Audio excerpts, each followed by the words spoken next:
Keluarga-keluarga yang dikasihi Tuhan Yesus Kristus, kita memasuki minggu kedua bulan September tahun 2020. Kita sungguh berbahagia dan bersukacita sekalipun kita masih di tengah-tengah keprihatinan pandemi COVID-19. Tema hari ini menjadi komunitas yang mengampuni. Kita baca dari kitab Perjanjian Lama, dari Mazmur, dari surat-surat maupun dari Matius. Keluarga yang dikasihi Tuhan, ketika kita masih kecil seringkali kita menyanyikan satu lagu, Si Kancil Anak Nakal, dengan syair seperti ini. Si kancil anak nakal suka mencuri timun, ayo lekas dikurung, jangan diberi ampun. Tampaknya sederhana, tetapi bukankah syair mengajarkan anak-anak untuk tidak memberi ampun kepada yang bersalah? Yang salah harus dihukum. Pola hidup saling membalas, saling menghakimi, menjadi tema yang dengan gampang kita temukan dalam banyak cerita yang ditayangkan di televisi, dalam bacaan anak-anak, dalam film-film orang dewasa, demikian juga pesan-pesan di media sosial. Mengampuni seringkali dianggap sebagai sikap yang lembek dan lemah. Kalaupun ada kesediaan untuk mengampuni, seringkali juga ada batas yang ditentukan. Hal ini tampak dalam ungkapan, kesabaran itu ada batasnya. Bukankah banyak orang mengatakan demikian?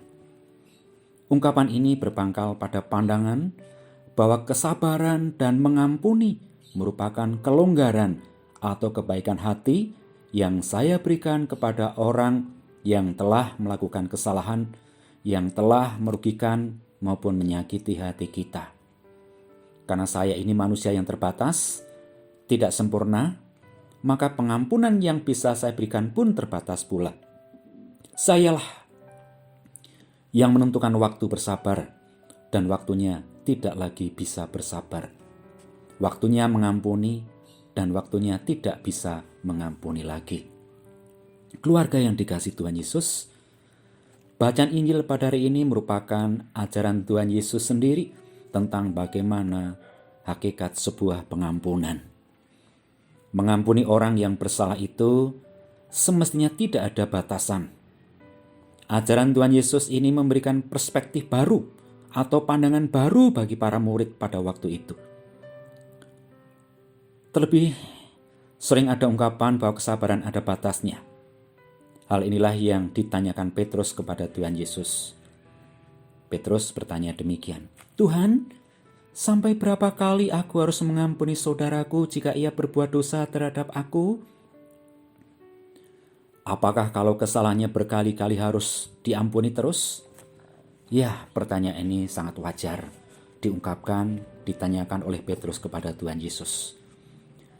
Apalagi kita tahu dalam tulisan-tulisan rabinis atau Perjanjian Lama memang ada juga pembahasan mengenai pengampunan terhadap sesama, tetapi dengan perspektif atau pandangan yang sangat legalistik atau formal. Berapa kali mesti memberikan pengampunan menjadi sebuah perdebatan yang seru, dulu, sekarang, bahkan sampai seterusnya. Pada umumnya disepakati bahwa batas maksimum mengampuni adalah sampai 3 kali.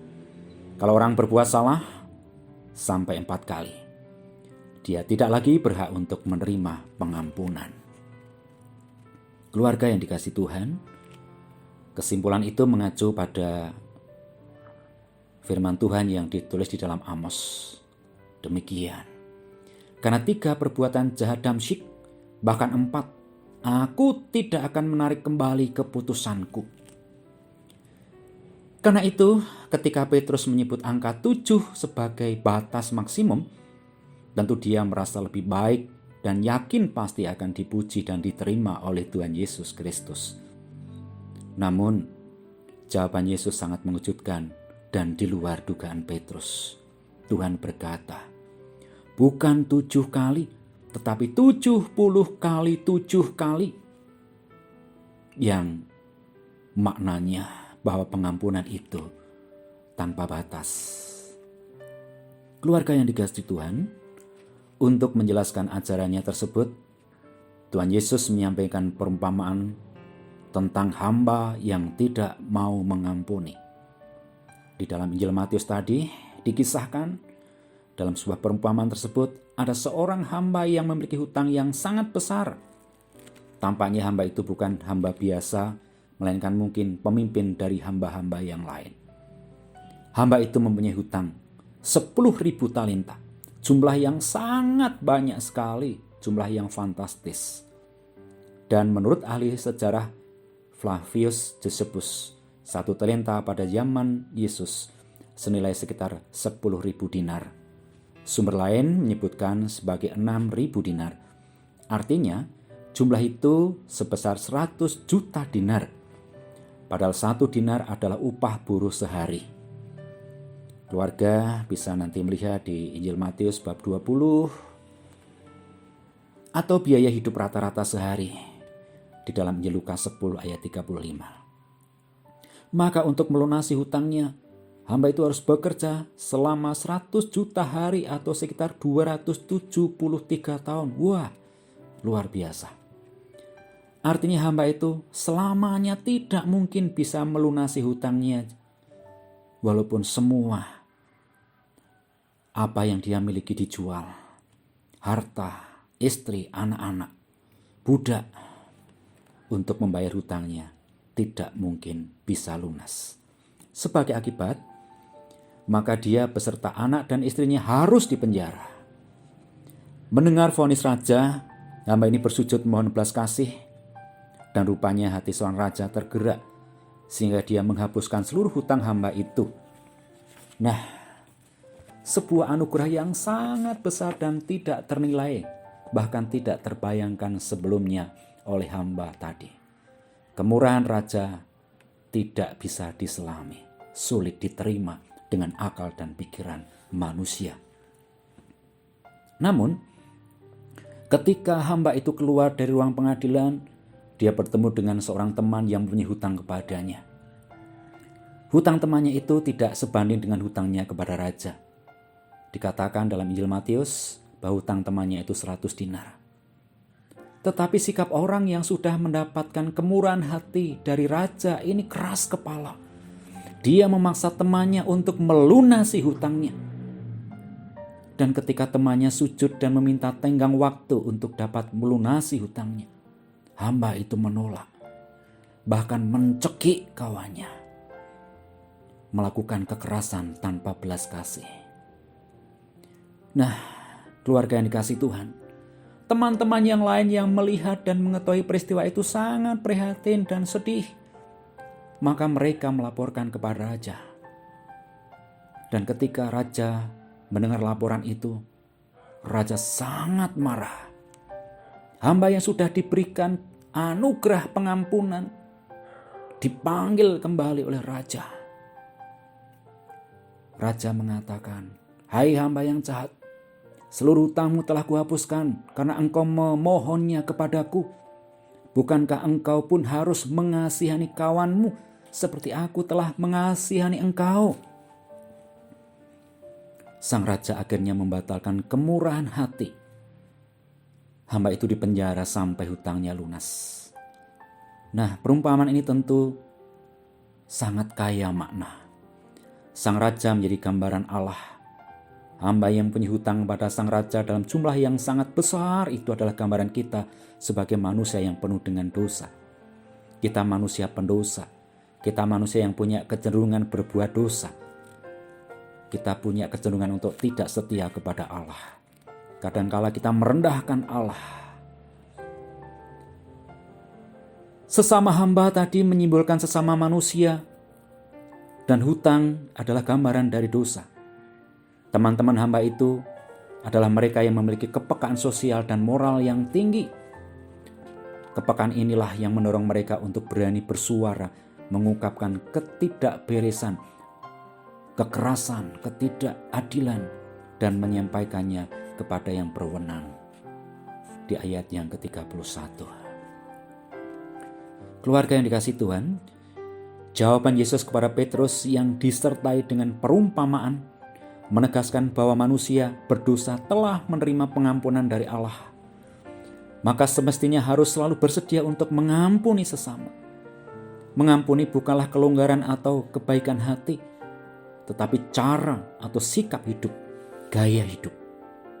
Sikap atau cara hidup ini mesti dimiliki oleh anak-anak Allah yang telah menerima pengampunan Allah tanpa syarat di dalam karya dan pengorbanan Tuhan Yesus. Dan dengan sikap hidup ini, kita ikut serta dalam menyatakan kemurahan Allah. Mengapa? Karena mengampuni merupakan sikap hidup, maka tidak relevan lagi bertanya berapa kali harus mengampuni. Keluarga yang dikasihi Tuhan, pentingnya pengampunan ini sangat tercermin dalam ibadah kita hari ini. Terlebih kalau bulan ini Sinode GKJ ditetapkan sebagai bulan katekese liturgi. Dalam tata ibadah setiap hari Minggu, kita diajak untuk selalu mengakui keberdosaan kita di hadapan Allah. Namun, karena kasih-Nya yang begitu besar, setiap saat kita mengaku dosa kita, Tuhan berkenan untuk memberikan anugerah pengampunan. Kita yang beroleh anugerah pengampunan juga dipanggil untuk hidup berdamai dengan sesama kita. Pentingnya pengampunan dan mengampuni sangat jelas di dalam doa Bapa Kami yang setiap ibadah selalu kita ucapkan, bahkan dalam setiap doa kita ucapkan. Dalam doa itu dikatakan demikian, dan ampunilah kami seperti kami juga mengampuni orang yang bersalah kepada kami.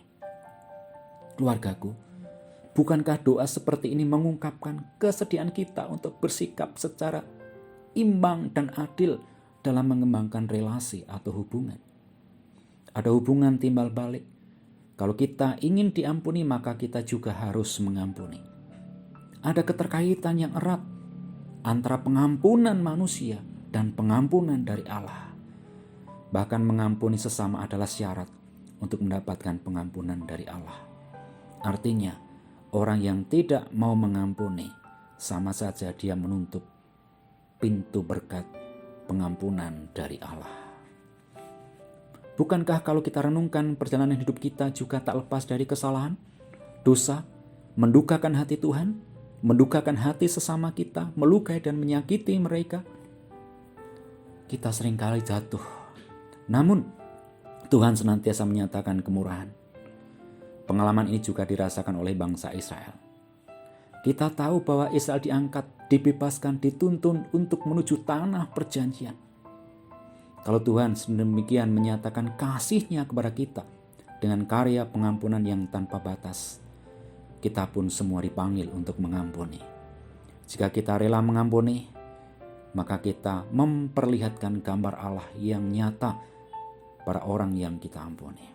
Mengampuni menuntut kemampuan untuk mengatasi kecenderungan untuk membalas, membutuhkan kerendahan hati, kesabaran, dan rahmat dari Tuhan. Keluargaku, melalui pengampunan ini Tuhan mengingatkan ada konsekuensi yang serius apabila kita tidak meneruskan pengampunan Allah kepada sesama yang bersalah kepada kita. Pada penghakiman terakhir, Tuhan tidak akan mengampuni orang yang tidak rela mengampuni sesamanya. Kita lemah, karena itu mari bersama-sama kita memohon Tuhan supaya Tuhan memampukan kita mengampuni sesama kita, mengampuni pasangan hidup kita, mengampuni orang tua kita, mengampuni anak-anak kita, mengampuni yang lain. Sulit, tetapi di dalam Tuhan tidak ada yang mustahil. Kita akan dimampukan dan hidup kita damai di dalam Tuhan. Tuhan memberkati kita semua, menyertai kita semua, dan memampukan kita semua untuk saling mengampuni. Tuhan memberkati keluarga kita semua. Amin.